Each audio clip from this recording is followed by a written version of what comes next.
रुक्मिणी केळि संयुक्तं पीताम्बर सुशोभितम् अवाप्त तुलसी गन्धं कृष्णं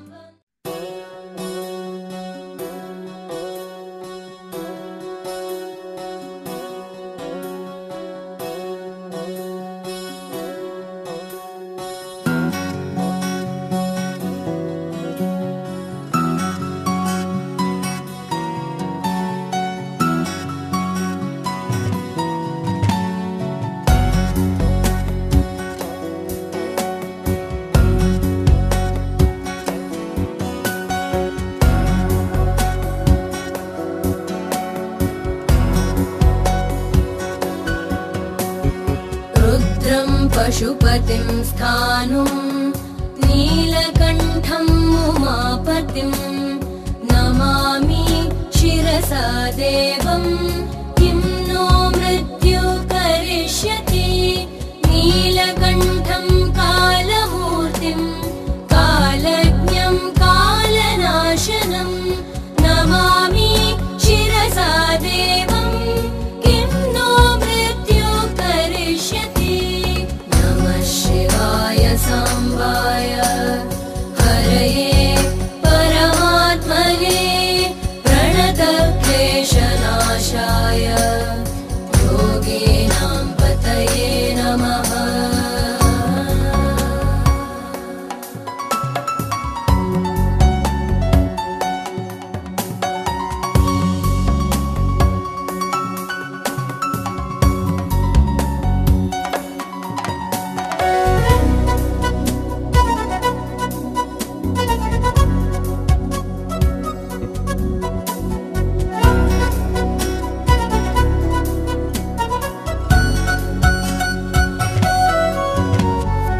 नीलकण्ठं विरूपाक्षं निर्मलं निलयप्रभं नमामि शिरसा देवं किं नो मृत्यु करिष्यति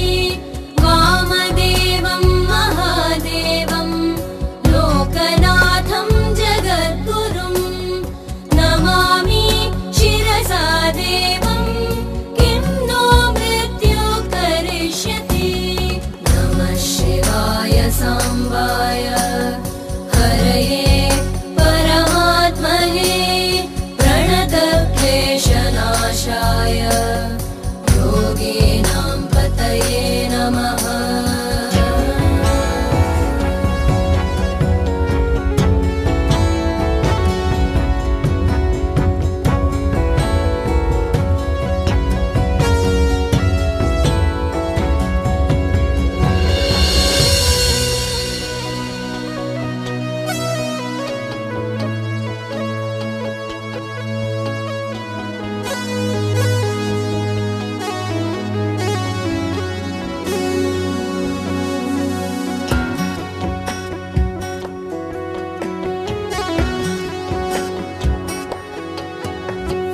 देवदेवं जगन्नाथं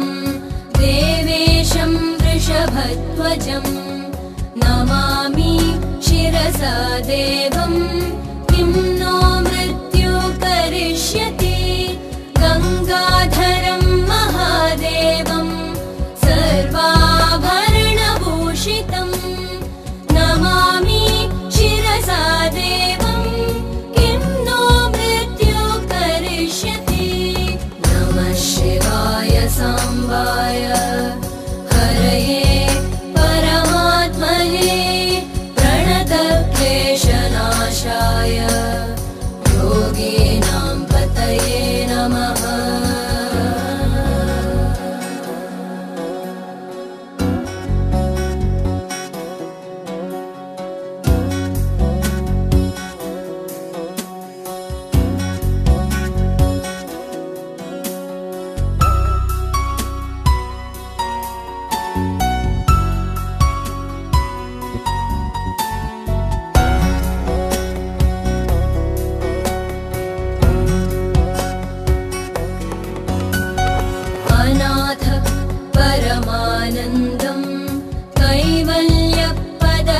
स्वामिनं नमामि शिरसा देवं किं नो मृत्यु करिष्यति स्वर्गापवर्गदातारं सृष्टिस्थितिविनाशकं नमामि शिरसा देवं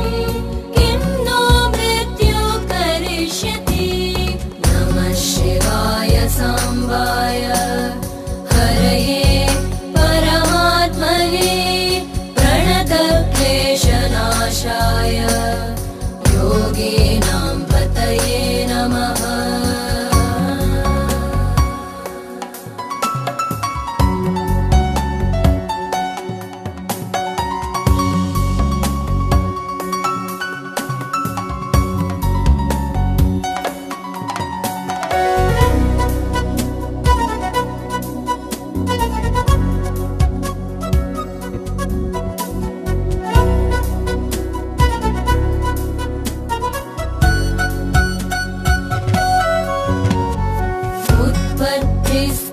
संहार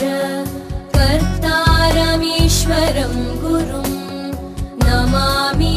शिरसा देवं किं नो मृत्यु करिष्यति मार्कण्डेयकृतं स्तोत्रं यः पठेत् शिवसन्निधौ तस्य मृत्युभयं नास्ति नाग्निर्चोरभयं क्वचित् शिवाय साम्बाय हरये परमात्मने प्रणतक्लेशनाशाय योगिनां पतये नमः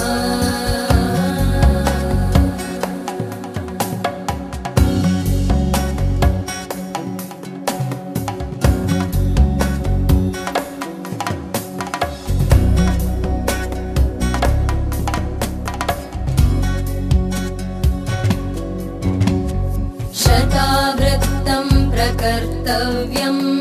संकटे कष्टनाशनं शुचिर्भूत्वा पठेत् स्तोत्रं सर्वसिद्धिप्रदायकं मृत्युञ्जय महादेव त्राहि मां शरणागतं जन्म मृत्यु जरारोगैः पीडितं कर्मबन्धनैः नमः शिवाय साम्बाय हरये परमात्मने प्रणतक्लेशनाशाय योगिनां पतये नमः नमः शिवाय साम्बाय हरये परमात्मने प्रणतक्लेशनाशाय योगिनां पतये नमः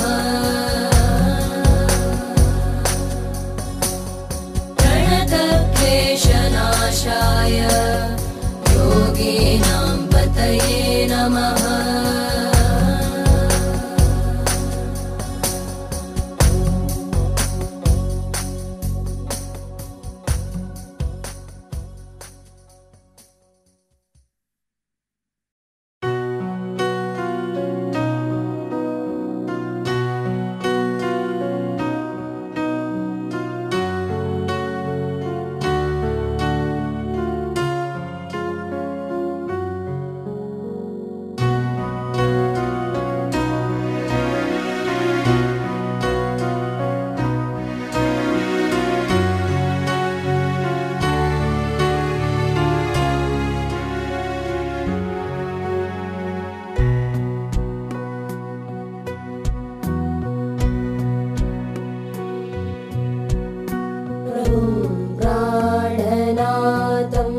विभुं